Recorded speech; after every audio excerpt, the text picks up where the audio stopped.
as all procrastinators do, sometimes you just find any reason to just not do the one thing you want to do.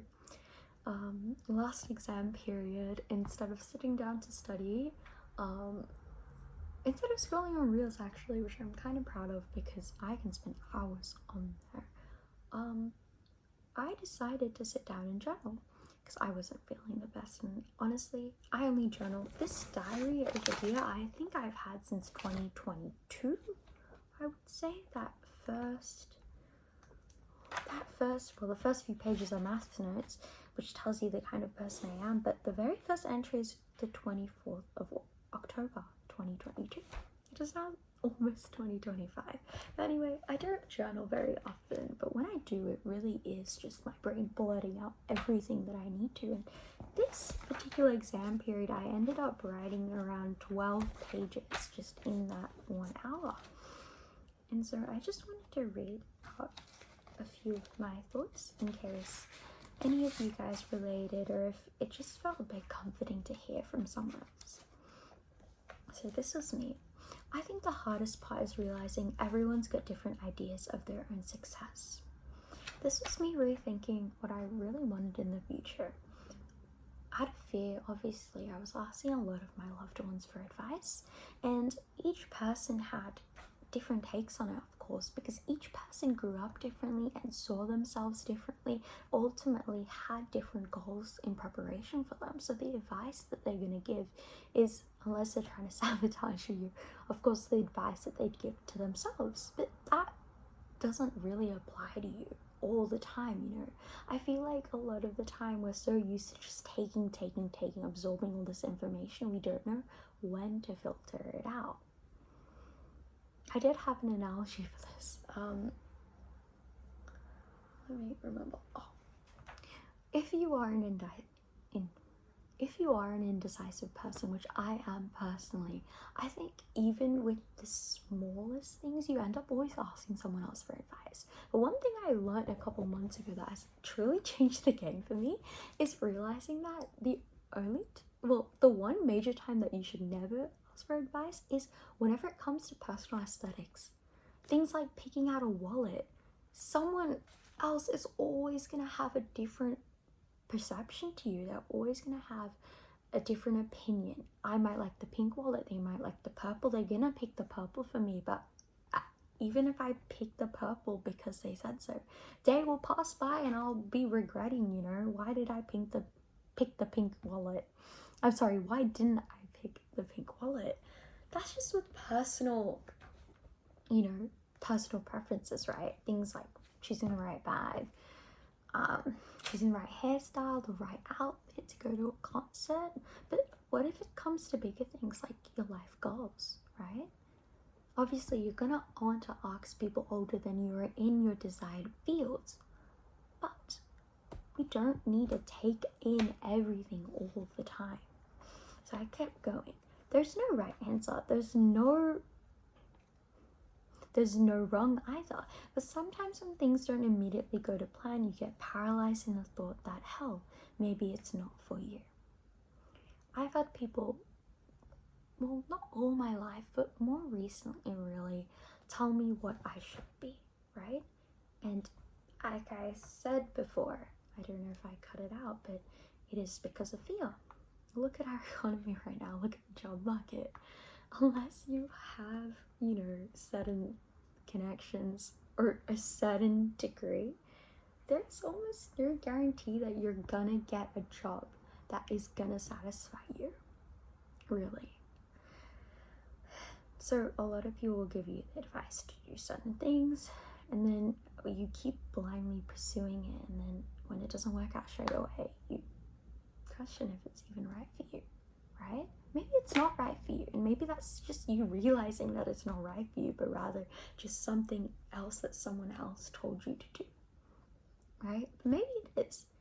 Maybe they gave you advice based on your actual personality and what you as a person are and would find fulfilling, right? But as an example, when I was younger, all my life I wanted to be a singer. I wasn't ever really good at singing. I took singing lessons for 2 years, which I'm very grateful about, but in reality, my singing was always very average. I always wanted to be a singer, but you know, there was no one there that really was able to support me, right? And as I'm older, obviously I understand why. I think even you would be able to understand why. It's just very unpredictable, right? Unless you have the right connections or just the motivation to go for it and never look back, right? There's a very low possibility that you're going to make it. So I kept going. What do I want from life? What do I want from life? I think that is one of the scariest questions you can ask for yourself, especially if you have been put on this straightforward road that you have been blindly following, right? When you blindly follow that road, there is no wrong answer. Your life's purpose is at the end of this road. You just have to follow it. So as soon as you ask yourself, is this even the right thing for me? You have to unpackage all this garbage, all this baggage, right?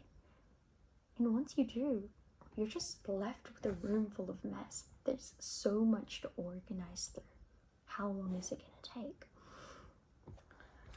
I replied, I want enough money to live comfortably, but also enough time and energy to do that. In the typical world now, you can't just really settle with a 9 to 5. I know you've heard this a million times. I'm sick of hearing it too. You know, don't get stuck in the 9 to 5. But there is some truth to it, you know. We can work a 9 to 5 now and we're still not guaranteed a house. Again, I'm probably boring you with things you've heard over and over again, but you do need money to survive, right? But at the same time, I don't want to live in guilt and regret of not being there for my family. Whether it's my family now or if I choose to have a family in the future. And I don't want to live in regret of not being there for myself.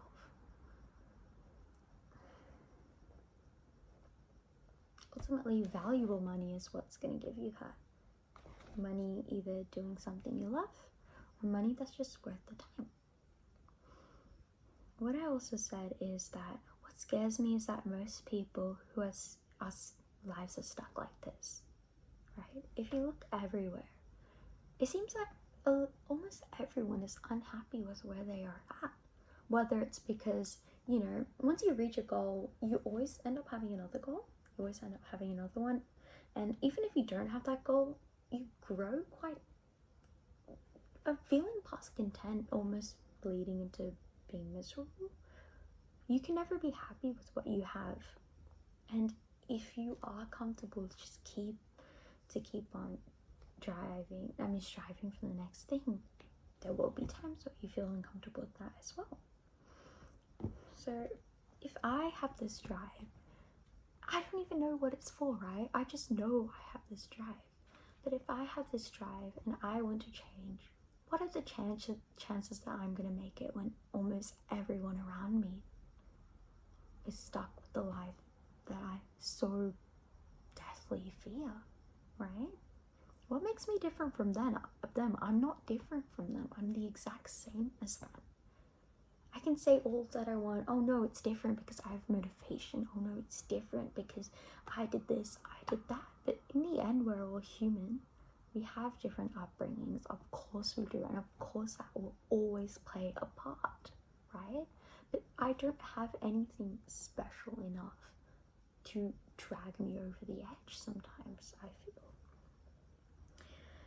So I keep saying it going. But I also need to understand that this is life and the world is not always all good, which is true. Life is going to be good and bad. It's also going to be about how you take it, how you perceive things, right? One person might see criticism and overbearing mentor as, you know, just someone that's always on your back all the damn time. Someone else might see it